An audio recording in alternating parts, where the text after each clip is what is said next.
States of America, and to the republic for which it stands, one nation, under God, indivisible, with liberty and justice for all.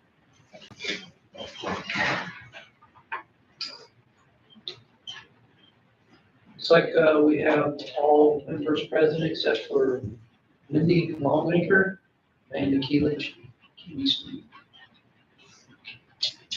Our vision here at Madison-Grant United School Corporation is to inspire, cultivate, and promote excellence in every Argyle. Our mission is that Madison-Grant is an innovative education community empowering students to be future ready. Public comments. The public is always invited to speak before the board. Please stand when recognized by the president and state your first and last name. Comments should be addressed to the board and be limited to items on the agenda. No complaints or accusations regarding personnel can be allowed during this public discussion time.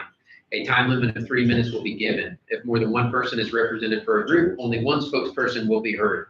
There's an opportunity for additional comments on non-agenda items towards the end of the meeting. Hearing none. Motion for approval of minutes in the executive session on June 23rd, 2026.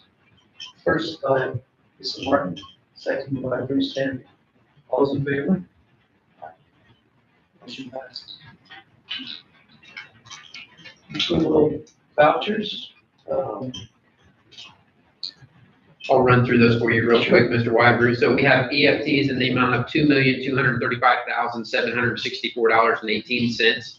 I will tell you that's debt lease payments is the majority of that. Then we have checks 10,644 through 10,645 in the amount of $6,036.62. You will notice a note for check 10,644 in the voucher claim package.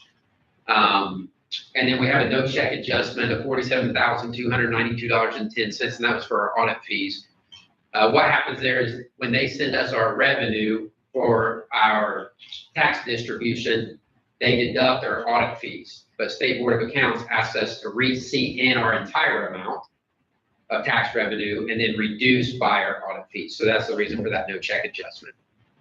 Then we also had a small payroll to wrap up the 25-26 year in the amount of $24,836.99, and that led us to a grand total of $2,313,929.89. Motion for the approval of vouchers. Okay. So the audit fees to the state. Correct. And that's why the state deducts those from they just get taken right off the top of our tax revenue that comes from the county. What is the state charge? It's state and feds. So state and feds, two different rates. Fed rate's higher than the state rate, but yeah, they've got expense in it, and that expense gets passed on to us. The state charge on the state fund. Mm-hmm. To pass money amongst hands all for to circle back to the place it started. I can tell you they gave you more money than what you actually did. Now, yes, we do collect money from the state school district. Yeah. Need a motion for the approval of vouchers. First by Bruce Stanley, second by John Hughes. All those in favor? Motion passes. Approval of personnel as presented in your packet this evening. Need a motion for the approval of personnel. First by Bruce Stanley, second by Mr. Martin. All those in favor? Approval of donations, we have none this evening. And approval of fundraisers, we have none this evening. This next item I have for you guys here this evening, this is going to be a little bit unique, and this is being going 100 miles per hour on summer schedules. But I'm going to ask you guys to table this action item. The reason I'm going to ask you to table this action item is that to afford Mr. Brown the opportunity to have discussions with the association at the building level prior to. So I will have Mr. Brown reach out to building level discussion teams to have discussions with them in regards to this action item. So I'm going to ask that you guys would table this action item here this evening.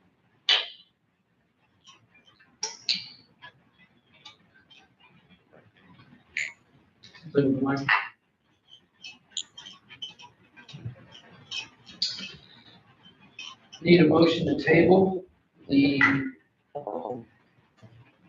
job title change action item. Just for Bruce Stanley, second by Lisa Martin. All in favor? Motion passes.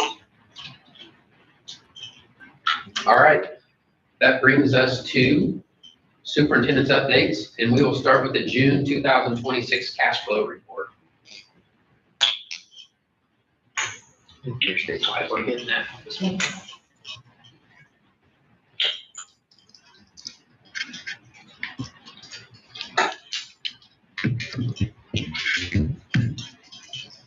All right, we will start in the education fund, and I'll be honest with you guys, I have not spent a ton of time really refining this at this point. We just reconciled, we just got this built, and so I will really start to put a sharpened pencil to it here as I build out July's. But in the education fund for the month of June, we started the month with $4,176,447.40. We did receive $1,607,216.73 in revenue, and we spent $1,476,194.37. That left us with a fund balance of $4,307,469.76. That did include payouts for anybody that left during the course of the end of the spring here, as well as our Ivy Tech spring bill. So you see in that 500 line series, that 41,000, that is our Ivy Tech. Spring 26 is the result of that being higher.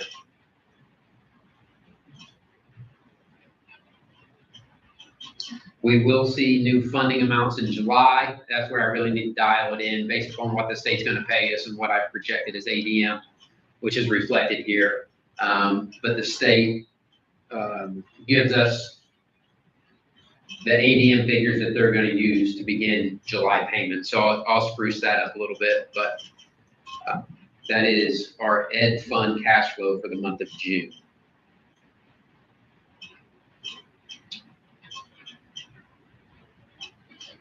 If we go to debt service, we started the month with $514,220.31. We did receive $1,580,893.38 in revenue. And we did have payments in the amount of $1,187,088.05, leaving us with a fund balance of $908,025.64. In the debt service fund, I did go ahead and adjust revenue based on what we were projected and what we've received in the month of June. And so I've just got that difference scheduled in December. But typically we collect a little over 100%. So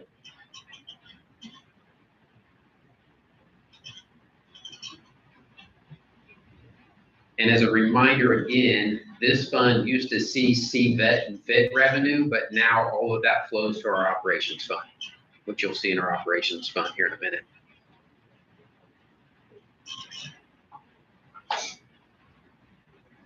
If we turn to operations fund, we started the month of June with $1,665,815.49.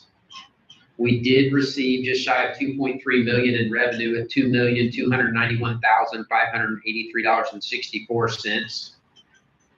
We spent $331,337.54, which then left us with a fund balance of $3,626,061.59.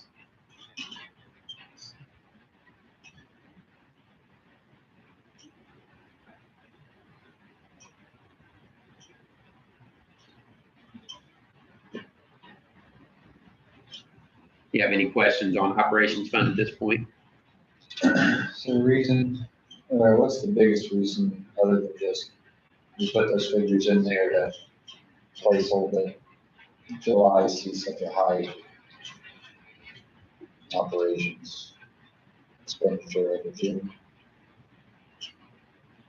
Is that those numbers? Yeah, so we have those numbers in there as we finish up summer work, any of those things that that we've done, but remember, as I build in those numbers, and this is where I gotta take a sharpened pencil to it, but as we build in those numbers, right now, we have to remember that we're using the majority of our or our 2023 debt proceeds to fund a lot of those things that we would typically fund out of here during the summer. So we've protected a lot of those expenditures there that you're looking at in the month of July. So as I go back and I wrap up July, then we'll sharpen the pencil on those. That's what I think. I always inflate those numbers in June and July because that's when, at times we try to do larger projects. But we've just been fortunate to have that 2023 bond proceeds fund to pay for those projects this summer.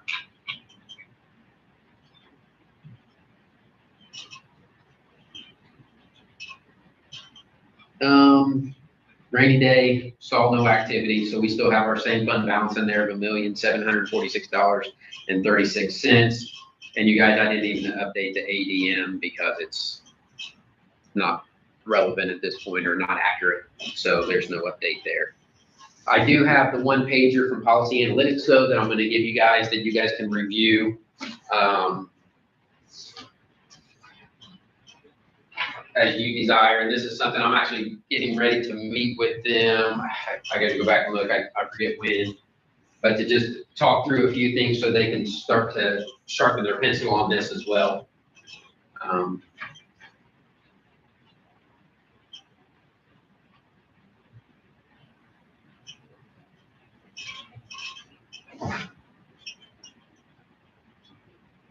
You can see that how much even since, they first started producing these for us, how much we've curbed that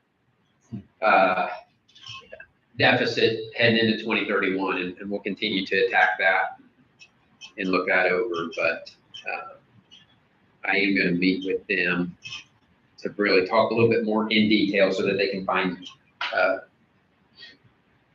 fine-tune this for us a little bit. One thing I hadn't really thought of it until I was just looking at the education fund. Is there a way, we're kind of past the halfway mark, but like maybe twice a year we just have and I could do the math if I really wanted to, but in case I missed something. Kind of a net of the sub-school, what that, kind of get all our money coming in from all our expenses out, so we have an idea maybe 6 months in, maybe twice a year, just 6 months through, and all the way through, just here's how much We can. Madison-Grant And has. so, I mean, I know you can basically take the let me ED grant and all the. Let me just do this real quick while we're here, but yeah, definitely something that I can do. We're a little shy of 5.3 million in revenue in the first 6 months. And so 5.3, 5268 there that you can, is where we're at, but 5.3 minus about 4.2. So about 1.1 in the first 6 months. Now, but you have to remember too, that that's always, we're paying in arrear. So, but yeah, over the first 6 months, that is your ballpark. I know it's been a while since we had talked about potential, but we haven't really revisited what's, we know it's making us money, but we just don't visit a lot of how much it actually is netting. I think of, like I said, it is a little bit tough because we are a month in arrear. So really there's one extra month of revenue sitting there right now. So, if you consider that, you're roughly 300.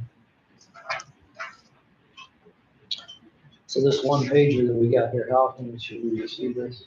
We will receive this monthly.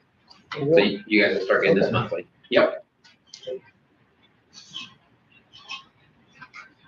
do. And they also provide, and David, I know some of you, what I will also do, they provide the detailed spreadsheets that generate these numbers. Right. So I'll upload those in Word docs. If you guys care to look at them, you have them. But yeah, they give me 2 detailed spreadsheets and then we get this one pager. So I'll start giving this to you each month as well.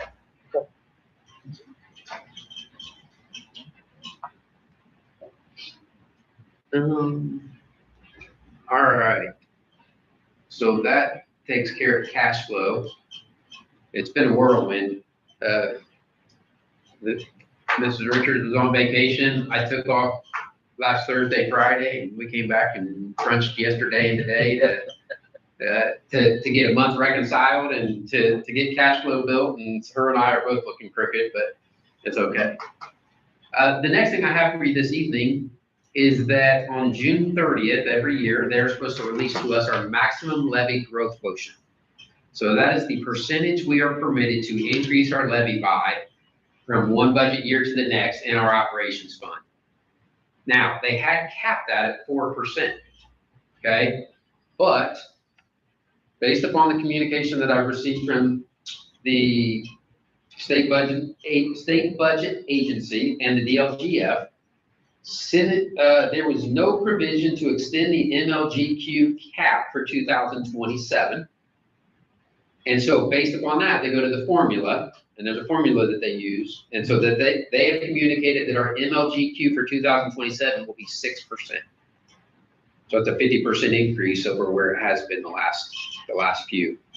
As I get into budget build, now that we got June reconciled and all that, Mrs. Richards is going to turn to grant reimbursements. I'm going to turn to Form 9. We're going to get those two things checked off the list, and then I'm going into full budget mode. And I will begin to play with what that looks like as far as if we were to take the entire 6%.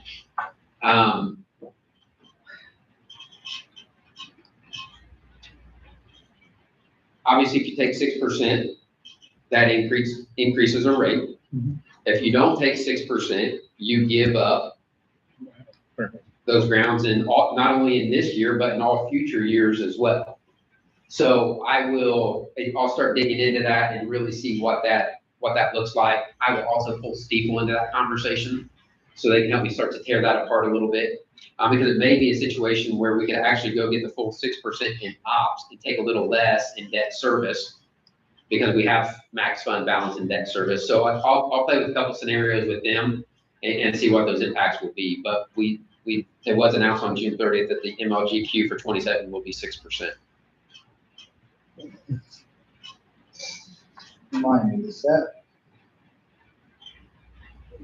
What am I thinking? Because at the end of that 4%, that's just your max. That's if AV goes up.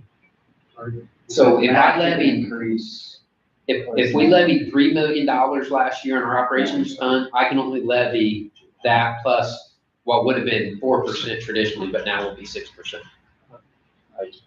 So yeah, it just increases how much we can go levy. Summer project update. Classroom, I'm going to start with the Madison-Grant Elementary School. Classroom furniture, the final 10 teacher desks and teacher chairs are being delivered this Friday, July 10th. They are working around HVAC and moving furniture into rooms, but almost all student furniture is in rooms.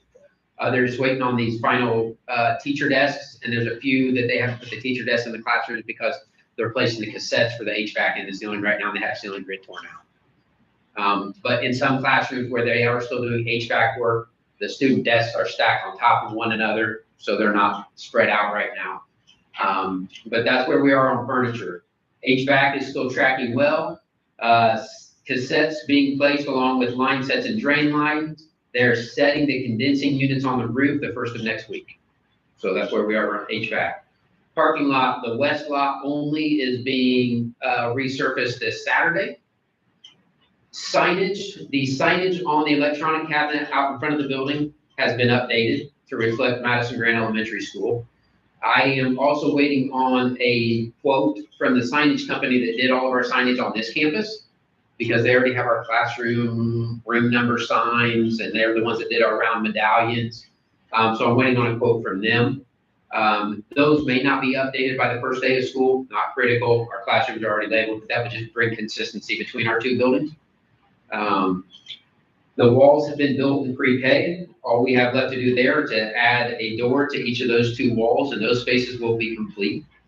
We are currently putting the front office back together now. That wall and door is complete. Furniture for the front office gets delivered on Friday, 7/17. That's not a ton of furniture. That's just a couple workspaces in the back for our two office aides. But that would be the only furniture in that space. Mrs. Burnett, our food service department, is in the process of obtaining a new freezer and having a new freezer installed at at Madison-Grant Elementary. That would be the last time I ever do that. Oh, yeah. Again, that's paid for out of her lunch fund, so that doesn't impact our operations or ed fund in any way, shape, or form. Exterior doors, the only exterior door left to be replaced at this point is door number 7. Should be done by the end of this week, and then our access control company will come in next to wire all of our door access controls back in. The Madison-Grant Elementary School staff lounge is painted. The flooring has been removed. The cabinets have been refurbished. Flooring is going back in tomorrow, and then cabinets will be reinstalled in new areas. And the furniture for that space is being delivered on Friday, 7/17. Gymnasiums are complete. So lighting, ceiling grid, paint in these 2 gymnasiums in this facility is complete. They are currently in the auditorium, removing the ceiling tiles at the moment. Lights and electrical is starting tomorrow. We are obtaining a quote on what it would cost to insulate our ductwork. As we've removed ceiling tile in there, we've identified that none of that ductwork in there is insulated. Really? So as you see the condensation marks on ceiling tiles and everything else, you can walk in there and see it now. But yeah, none of that ductwork in the auditorium ceiling is insulated. So what are you looking at? Are you looking at spraying it? I don't know. So this just came, Mr. Richards just came back from vacation as well. Okay. And so he and I just circled up on this morning. And so our first contact was talking to our HVAC vendor, and they have a company that they use. So we've identified that company and one other. Okay. And so we've reached out to both those entities. Yeah, definitely want to get done on Yeah. scaffolding. Yes, actually they're using lift, but the lift's there and the ceiling tile is going to be out of the way. So yes, now it's the time. Yeah, it's been dripping. What? It's been dripping. Yes. For years. Yes, which is why we end up with all those same tiles in there. And so, Spray it, you have to take it all out, insulate it, and put it back in there, correct? If you didn't spray it. If you didn't, Yeah. you could do it on the outside, the ductboard or whatever, and just insulate on the outside. Leave the metal inside. so originally that's what I thought. I hadn't even thought about spraying, but Either one, or do the ductboard and then. just wrapping it. And then spray the sinks. Which, just whatever it takes to get a thermal bridge between the metal and the atmosphere. Yes. That's what you gotta do. So we are starting to work on that. So that is going to be an added expense as well. But that will lead right into construction fund update, just to give you guys a little bit of a ballpark. Okay, right now, our balance in that 2023 construction fund is $790,385.43. We do have $506,000 of that encumbered, but we still have a balance right now of a little over $284,000 that we haven't committed anything to. Okay, so that's where we're still sitting. And so that I'll continue to keep you guys informed and in the loop from that, because obviously something like that will eat into that a little bit. Right. But again, that's why we protected that pot of money too. Is there other areas that are like that? And around the building, not that I'm aware of, but without me going through and popping ceiling tiles. We've been replacing ceiling tiles in other areas. Yeah, we haven't come across it in other areas. Like we didn't come across it in the gyms. Okay. Neither of the gyms. So. We just need to keep an eye out for that. Yeah. But that gives you a little bit of an idea of where we are from a construction fund update. This is just keeping you guys, I guess, in the loop. But I had a master's level student in the architecture program at Miami University in Ohio reach out. She's originally from Washington, Indiana, and she's doing her research project on what purpose and what function towns use school buildings for that have been closed. Mm-hmm. And so she's currently doing a study on a couple in southern Indiana, one that was just closed and another one that's set to be closed, but beginning to study what closed school buildings become in future years. So obviously she'd come across some of our news, and so she was just calling, and so just an interesting conversation. But some of the things that she's building her work around. So she's going to share back as she continues to do some investigative work and learn. But she's pretty heavily immersed in that. But Olivet Nazarene bachelor level student that then went to Miami University for her master's architect program. So just thought it was interesting that there's somebody out there that is studying that. As we talk about that, where are we sitting on that one? 30 days? 60 day expires July 10th. 60, somebody's had. So, yeah, the 60 day expires July 10th. I've just continued to sit idle until that day. So once I get to that day, then we will then have further conversations about next steps, but I just wanted to stay very conservative. So, but yes, nearing very soon. Final piece that I have for you this evening is just your meeting attendance from January 1 through June. I just would like for you to confirm, I believe it to be accurate, but you guys should receive your pay this Friday. But again, if you see a glowing error on here, please don't hesitate to let me know, because we are capable of screwing something up. This is wrong, I never messed up.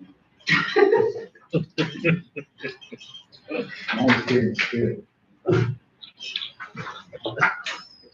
You got a call from the attendance officer yet? You're good, don't worry about it. I'm one miss away.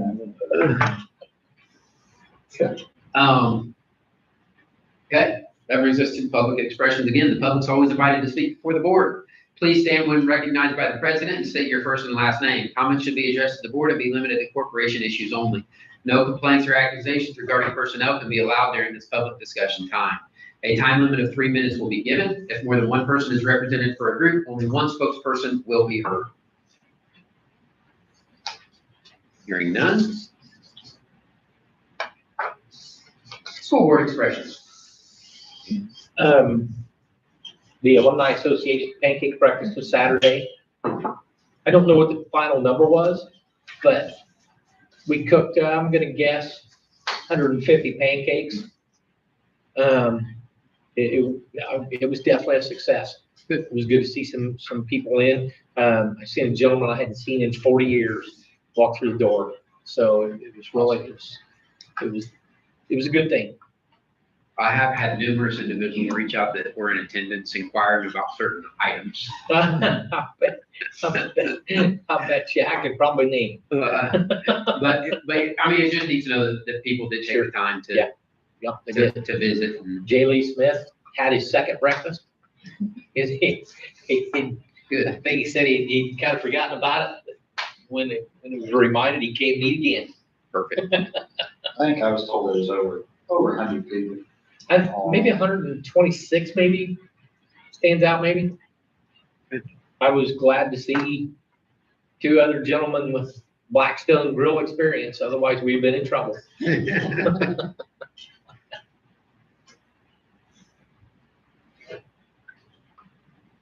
Okay, upcoming events. Just as a reminder, we will run into a 3-week gap here. We'll be back in here on July 28th at 7 o'clock p.m. And then there will be all kinds of upcoming events on that night because the school year will be right around the